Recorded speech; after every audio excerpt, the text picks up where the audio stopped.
This is the story of a man named Stanley.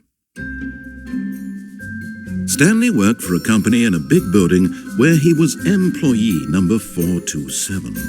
Employee number 427's job was simple. He sat at his desk in room 427 and he pushed buttons on a keyboard. Orders came to him through a monitor on his desk, telling him what buttons to push, how long to push them, and in what order.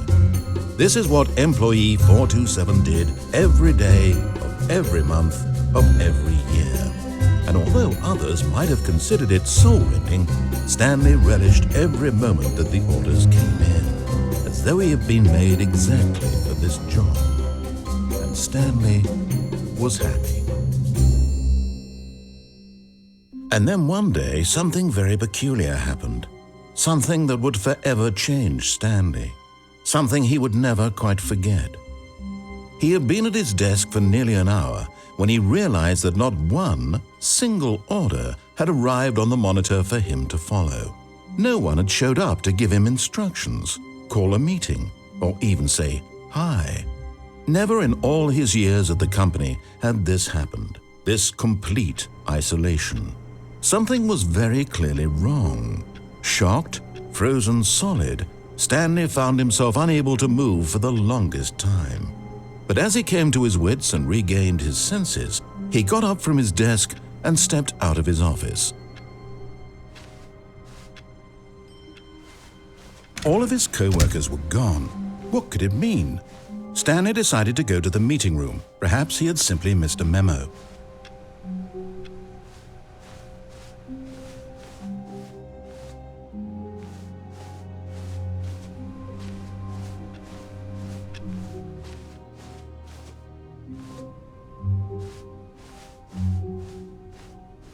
When Stanley came to a set of 2 open doors, he entered the door on his left.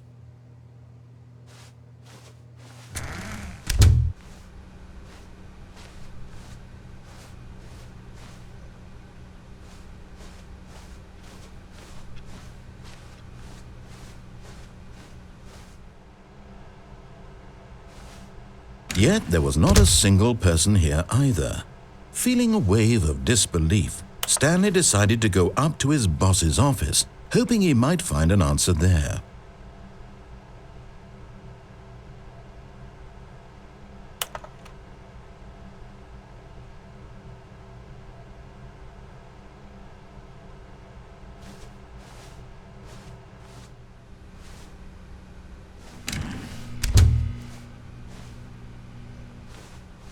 Coming to a staircase, Stanley walked upstairs to his boss's office.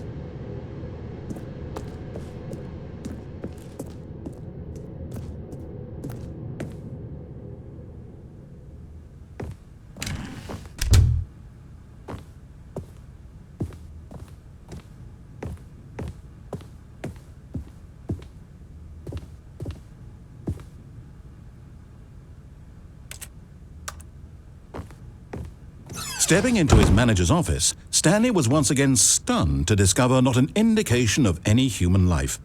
Shocked, unraveled, Stanley wondered in disbelief who orchestrated this. What dark secret was being held from him? What he could not have known was that the keypad behind the boss's desk guarded the terrible truth that his boss had been keeping from him.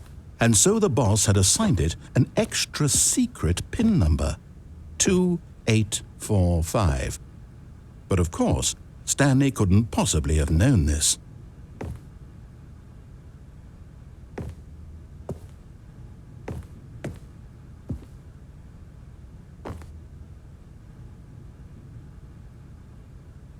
Stanley just sat around twiddling his thumbs.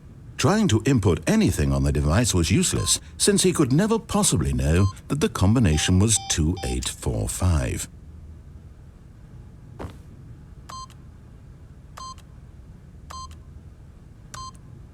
"2845.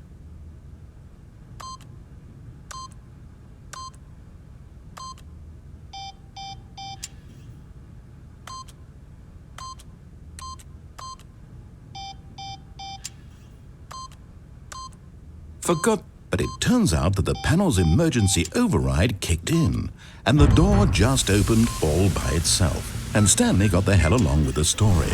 Well, whoop-de-doo.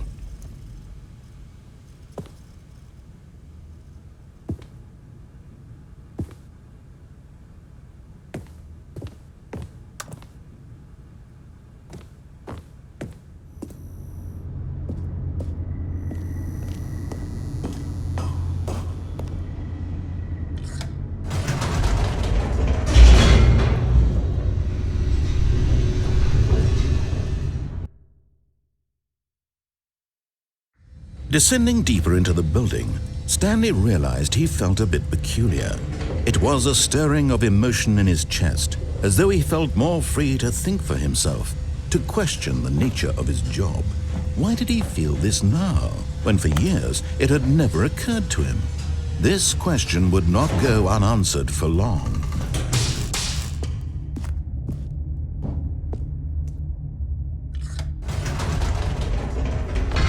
Whoops, nope, never mind. Stanley actually got back into the elevator and went back up. Silly me. Why did Stanley do that when he knew that it would just lead back to his boss's office? Well, that's a great question. I just can't wait to find out.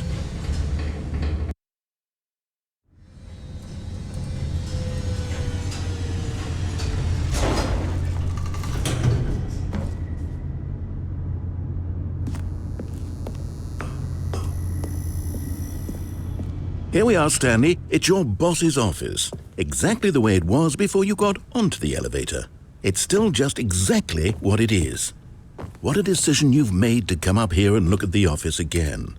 This has fleshed out the plot of the story in new and fascinating ways I could have never anticipated. It's that keen eye for storytelling that you have, an incisive rapid fire of critical plot points, one after the other, weaving a rich tapestry of uncompromising narrative. Wow! I'm bolted to the edge of my seat.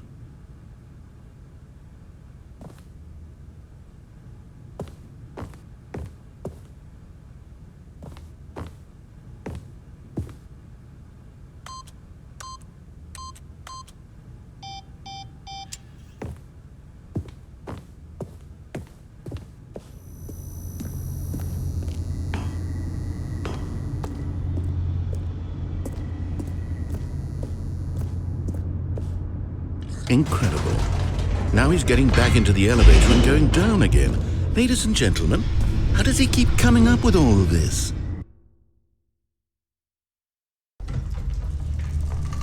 Surely this time Stanley will walk forward into the spooky corridor, won't he? Stanley walked straight ahead through the large door that read Mind Control Facility.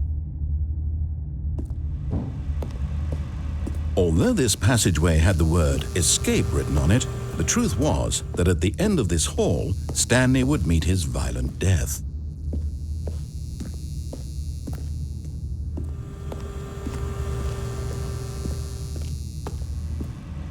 But of course, Stanley thought better of it and realized he simply had too much to live for. Nope, still on board with death.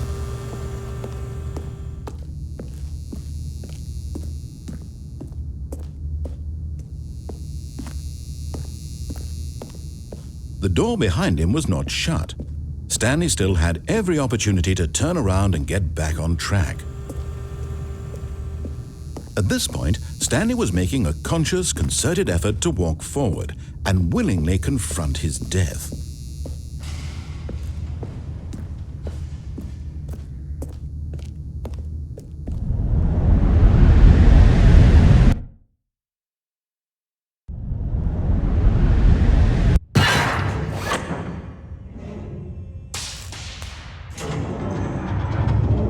As the machine whirred into motion and Stanley was inched closer and closer to his demise, he reflected that his life had been of no consequence whatsoever.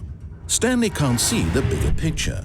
He doesn't know the real story, trapped forever in his narrow vision of what this world is. Perhaps his death was of no great loss, like plucking the eyeballs from a blind man. And so he resigned and willingly accepted this violent end to his brief and shallow life. Farewell, Stanley.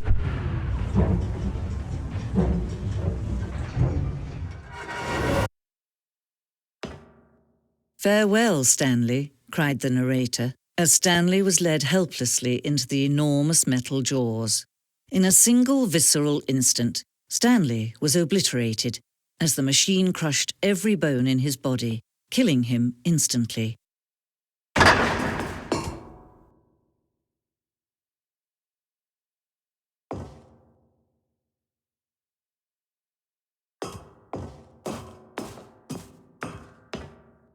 And yet it would be just a few minutes before Stanley would restart the game, back in his office, as alive as ever. What exactly did the narrator think he was going to accomplish? When every path you can walk has been created for you long in advance, death becomes meaningless, making life the same. Do you see now? Do you see that Stanley was already dead from the moment he hit start?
When Stanley came to the lift, they're throwing a surprise party for him for all his button pushing. Does that sound plausible to you? Injustice forever. Now look closely, Stanley.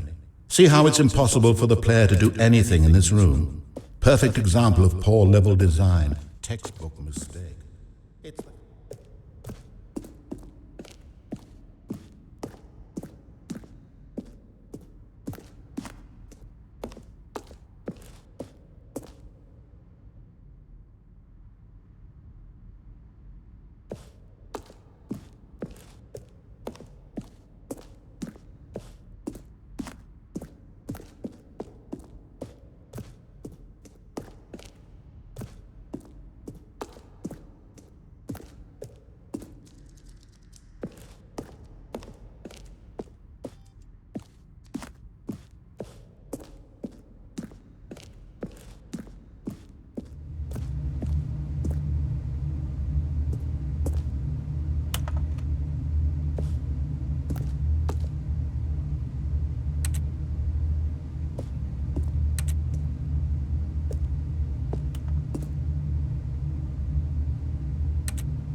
Oh, look at these two. How they wish to destroy one another.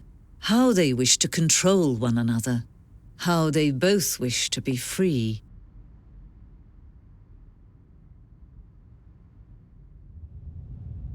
Can you see? Can you see how much they need one another? No, perhaps not. Sometimes these things cannot be seen. But listen to me. You can still save these two. You can stop the program before they both fail. Push escape and press quit. There's no other way to beat this game. As long as you move forward, you'll be walking someone else's path. Stop now and it'll be your only true choice. Whatever you do, choose it. Don't let time choose for you. Don't let...